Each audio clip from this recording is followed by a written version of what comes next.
From Carl Jung's Mysterium Coninunctions 673. Since the soul animates the body, just as the soul is animated by the spirit, she tends to favor the body in everything bodily, sensual, and emotional. She lies caught in the, quote, chains, unquote, of physis, and she desires, quote, beyond physical necessity, unquote. She must be called back by the, quote, counsel of the spirit, unquote, from her lostness in matter in the world. This is a relief to the body too, for it not only enjoys the advantage of being animated by the soul, but suffers under the disadvantage of having to serve as the instrument of the soul's appetites and desires. Her wish fantasies impel it to deeds to which it would not rouse itself without the insensitive, for the inertia of matter is inborn in it and probably forms its only interest except for the satisfaction of physiological instincts.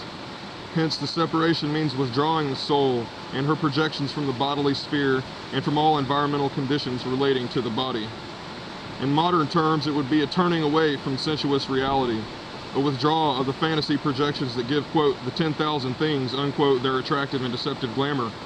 In other words, it means introversion, introspection, meditation, and careful investigation of desires and their motives. Since, as Dorn says, the soul, quote, stands between good and evil, unquote, the disciple will have every opportunity to discover the dark side of his personality, his inferior wishes and motives, childish fantasies and resentments, etc. In short, all those traits he habitually hides from himself. He will be confronted with his shadow, but more rarely with the good qualities of which he is accustomed to make a show anyway. He will learn to know his soul, that is, his anima, and his Shakti, who conjures up a delusory world for him. He attains this knowledge, Dorn supposes, with the help of the spirit, by which are meant all the higher mental faculties such as reason, insight, and moral discrimination.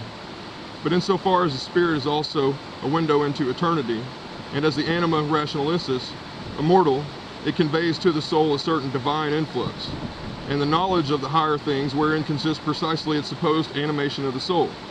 This higher world has an impersonal character and consists of on the one hand, of all those traditional, intellectual, and moral values which educate and cultivate the individual, and on the other, of the products of the unconscious, which present themselves to the conscious as archetypal ideas. Usually the former predominate, but when weakened by age or criticism, they lose their power of conviction. The archetypal ideals rush in to fill the gap. Freud, correctly recognizing this situation, called the traditional values the superego, but the archetypal idea remained unknown to him, as the belief in reason and the positivism of the 19th century never relaxed their hold. A materialistic view of the world ill accords with the reality and autonomy of the psyche. Carl Jung, Mysterium Coninunctions.